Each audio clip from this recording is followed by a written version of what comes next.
And I mean, I don't really know that a Jake Paul fan exists. All right, let's do it. We got Ben Askren on the Kevin Clancy show. It's a big week, and we're getting down to it here. And I mean, I know I've been seeing you doing the media, and I feel like it's been a wild ride for you, kind of getting into the internet game as much as we're talking about the boxing life here, because obviously that's where Jake comes from, and that's his territory. But in order to promo the fight and in order to just kind of fight back as far as the shit talking, I feel like you've had to dive into the skits and the jokes and the social media, which is a war in its own right, brother. It's I feel like I always did that stuff well. I mean, that was kind of I feel like I was one of the original trash talkers in real wrestling. And then I feel like I carried over to mixed martial arts. And, it's just one of those things where you keep honing your craft as you get older, and I've gotten pretty good at it. And actually, my cameraman right here. Oh, look at this. See that John over there.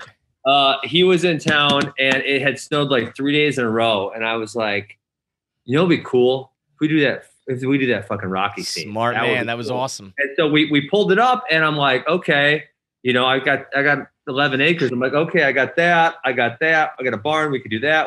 I mean, there was a couple things, like the one iconic thing where he's like doing sit-ups. Yeah. I didn't have something where I could do that, but it was pretty good. No, I mean, you've definitely fought fire with fire on that front. What was the initial impetus? Was it just like, I'm sick and tired of the shit talk and I just want to put him in his place? Or was it more about Jake, or was it something that you wanted to do for yourself to get back in the ring and to try boxing and all that shit?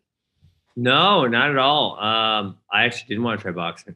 I was very, very happily retired. Yeah.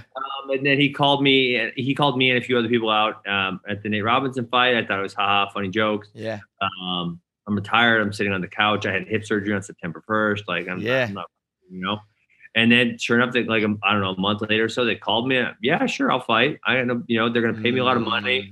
And it seems like a good time. I need a reason to get back in shape anyways. I'm just getting kind of ready to be able to do stuff with the hip surgery, and let's do it. And that was it. So is there, in that regard, it sounds like there's not as much bad blood, but I guess I'm always interested in general in the fight game. Yeah, I would say I'm more indifferent to him. Like I don't care about Jake Paul. I didn't care about Jake Paul before this fight. I'm likely not going to care about Jake Paul after this fight.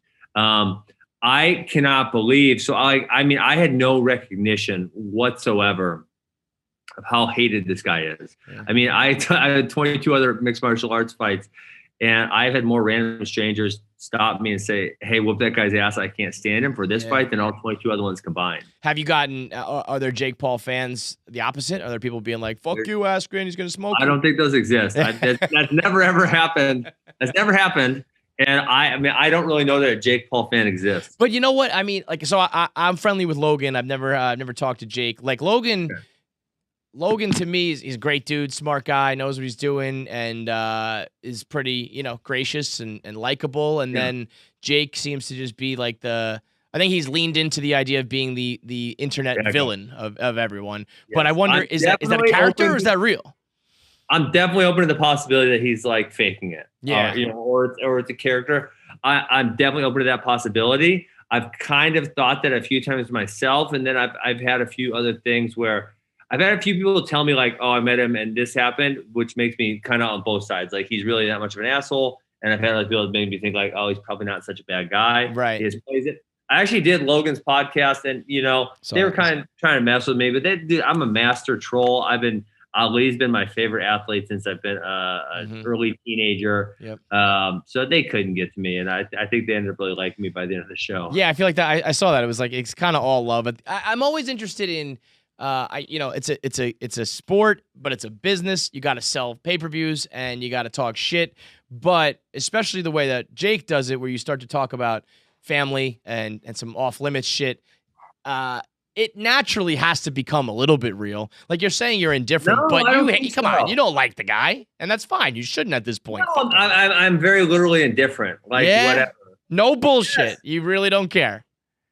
I do not care. No, like I said, I didn't care about him before. I likely won't care about him after. I actually get more annoyed by the guys in his camp who were they were real boxers, just because they act like such dopes. And it's there's obviously this possibility that Jake's playing a character, and I understand why, because he benefits significantly from it monetarily, whether it's selling pay-per-views or getting people to watch Instagram. These other rubes, Jake probably pays them a few bucks a week, and they just act like it's on their own. Right. I mean, that scene where when they came in with the crew, when you were sitting, they did like the like hands up or whatever the fuck they did. It was like, I don't know. Some of it's funny because the Paul brothers and Jake alone are very savvy when it comes to that shit. But a couple times this fight, I feel like he's kind of missed the mark. Where I was like, oh, that was a little cringy. Yeah. That was a little weird. And the way you just kind of played it, like you were laying on the desk, whatever. Just like whatever. I was literally taking a nap and they came in. Let me ask you this, Kevin: How much would someone have to pay you to do cheers for them? Because, like, if I think about the number for me, like, there's a number. If someone paid me $2 million, I'll go be your cheerleader for $2 million. Right. It's pretty. You gotta have big. No shame, no dignity to do that one. Yeah. Yeah. I mean, at least then I could say, well, hey man, I'm getting $2 million to be your cheerleader. I got to assume he's probably paying them slightly above minimum wage. Now, I saw you on Logan. I saw you on Logan's show where you were saying, pretty honestly, being like, if Jake is a really good boxer, I'm probably in trouble. I just don't think he is. And I saw Logan kind of busting your balls, being like, bro, sell the fight. Like, let's hype it up. But is that, because you were obviously a wrestler, you're more of a, on the ground and grappling and whatnot. So admittedly, that your strength is not stand-up fighting. But so you're just kind of banking on, like, you don't think he's that good. You think his opponents have just been trash, and this is his opponents have been trash. There's no debating that whatsoever. They talk so much about the sparring, like, oh no, but we've sparred like legit people who walk away with their noses broken. But it's like allegedly. It's like, I don't know. I mean, listen, that was the same guy, Logan. And again, this part, I'm sure he's acting. They were trying to convince me that he could beat Floyd Mayweather.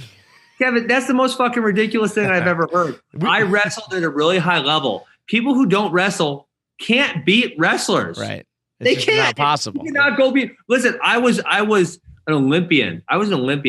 I won 2 Hodge trophies as the best college wrestler. I retired for a decade. Then I went back and tried to wrestle the world champ Jordan Bros. Now I got my ass kicked. Yeah. I didn't have a chance. And I was a freaking world-class wrestler.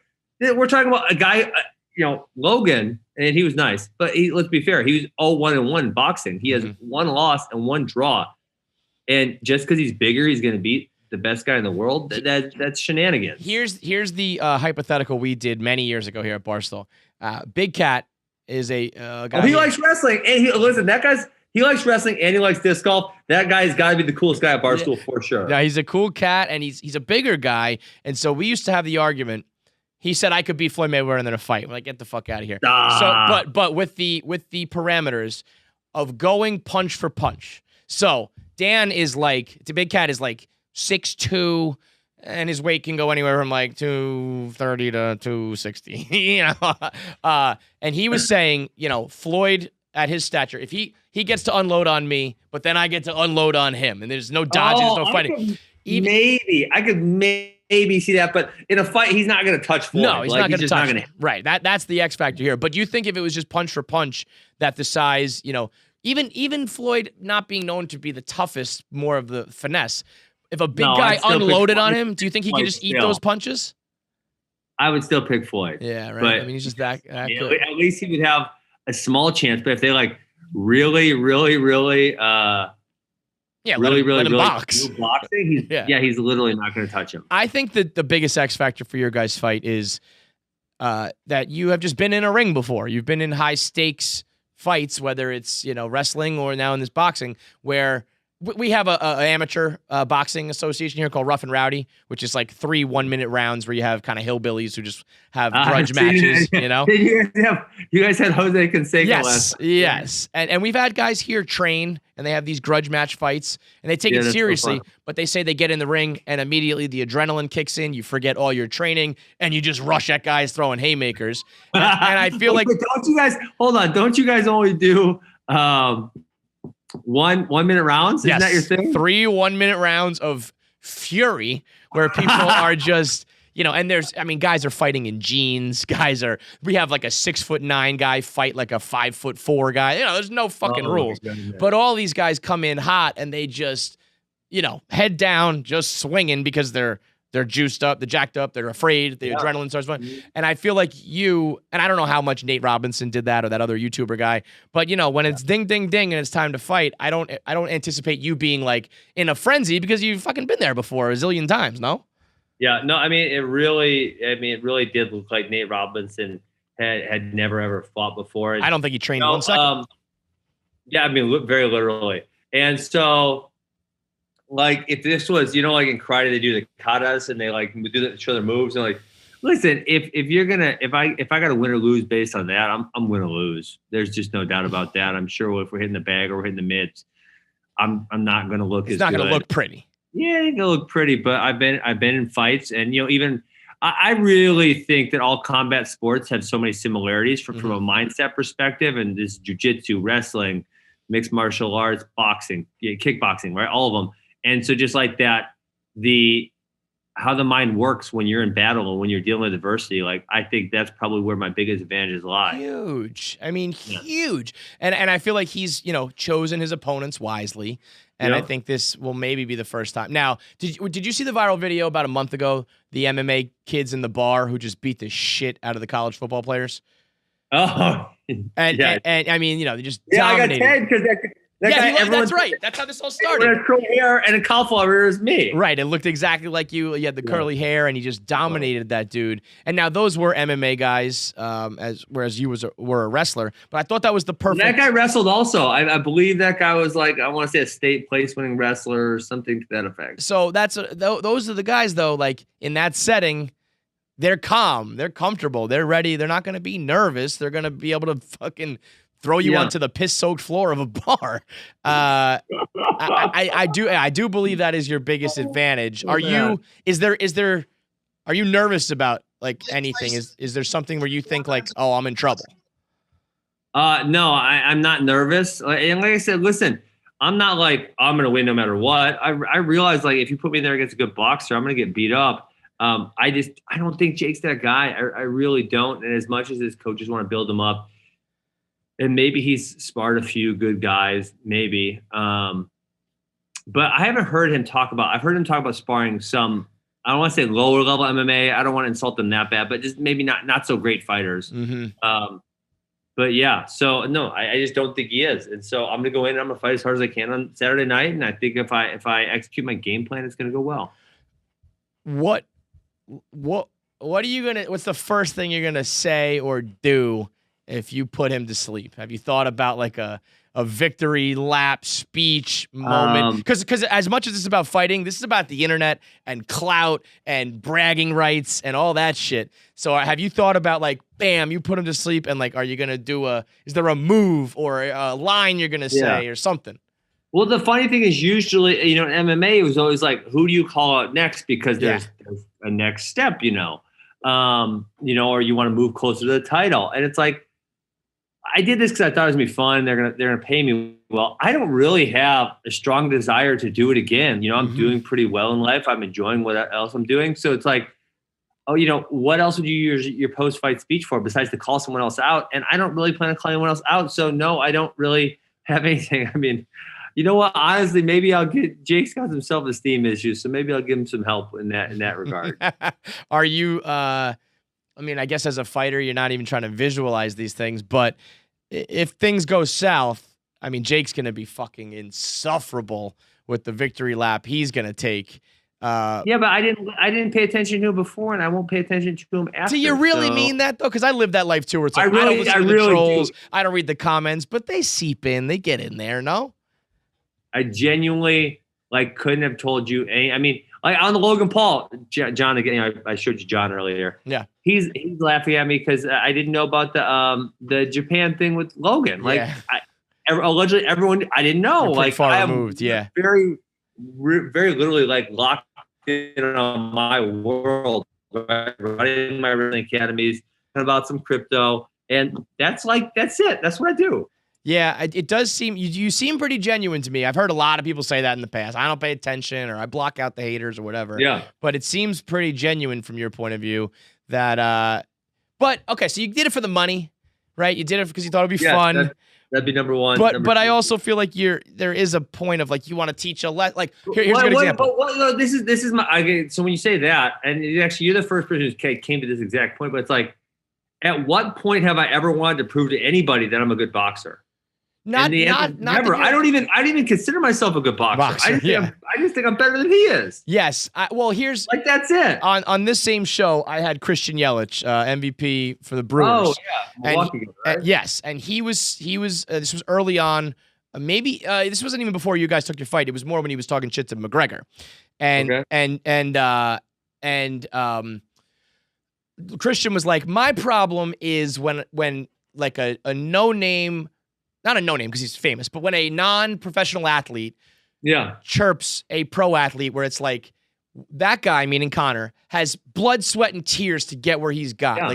Like you do not deserve to even talk to him, let alone fight him. And he was talking from the point of view of he's a high-level baseball player. He respected Tom Brady as a high-level football player, and you guys as the high-level combat sports guys. Yeah, sure. And I think there almost is something of like you're doing it for those guys, you know. So I don't feel like, and you know what? Maybe it's just because I've come to realize as I've gotten older, I definitely think about certain things differently. Maybe it's just because I've been around combat sports my whole life. Like I told you, I don't consider myself a good boxer. Right. I You've don't been at very all. honest about that. Yeah. And I'm not trying to prove I'm a good boxer. Like I don't really care what you think about my boxing skills. It has nothing to do with me. I just don't give a damn.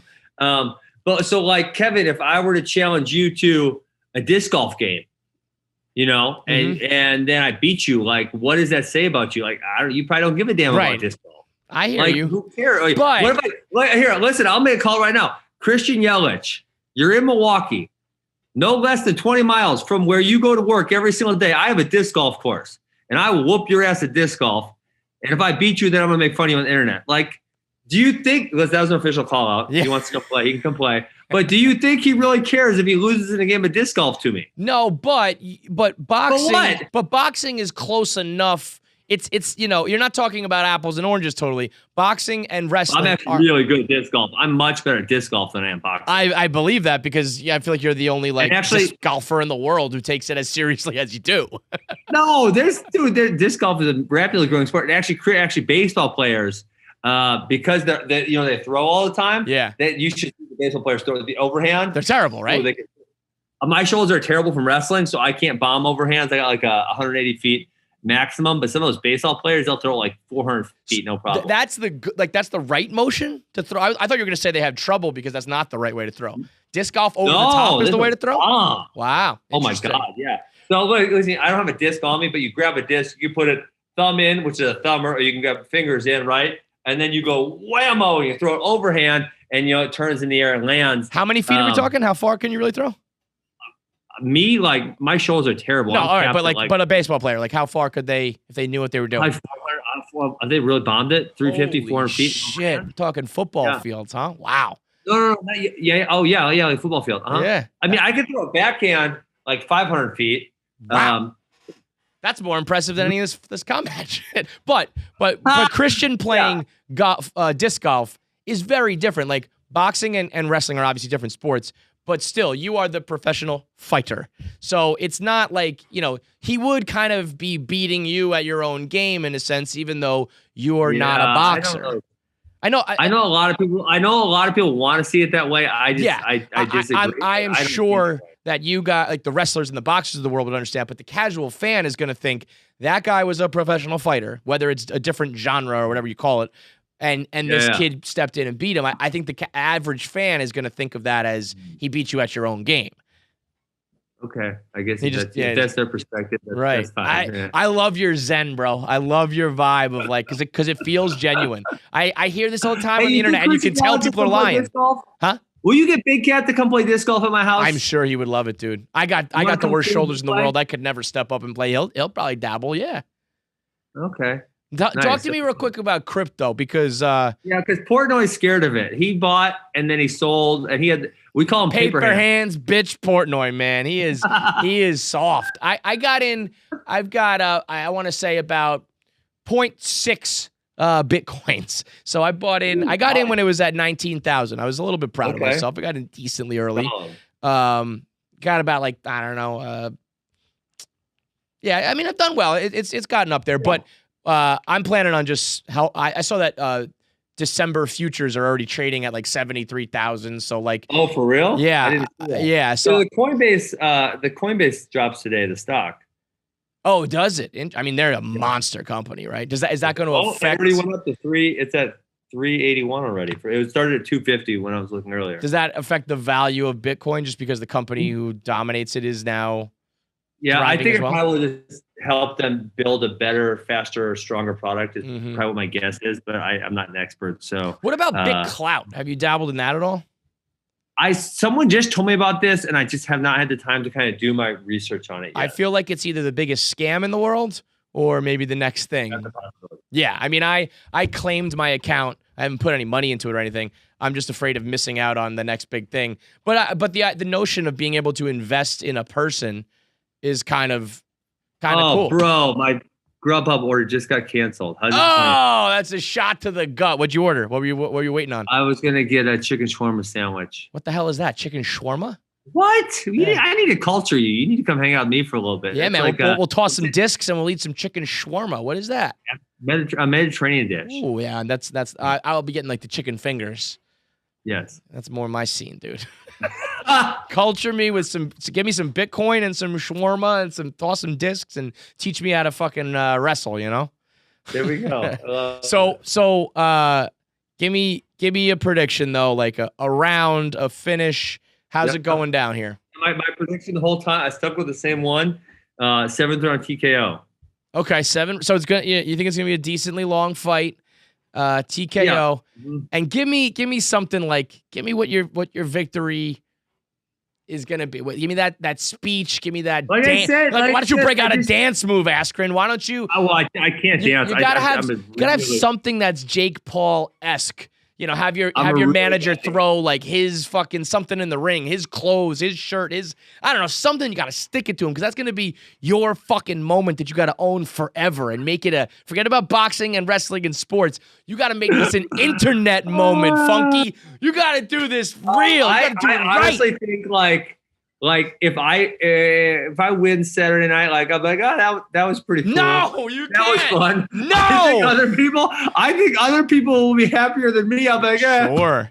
That was fun. And then I'm gonna go back and coach wrestling on Monday, and other people are gonna be like, fucking Jake Paul got beat up. My life is so great. And I'm like, okay. Here's what I'll say. You either gotta ramp it up. You got to grab the mic and be like, this is for the Christian Yelich, for every professional athlete who ever wanted to beat the shit out of some internet troll. This is for you.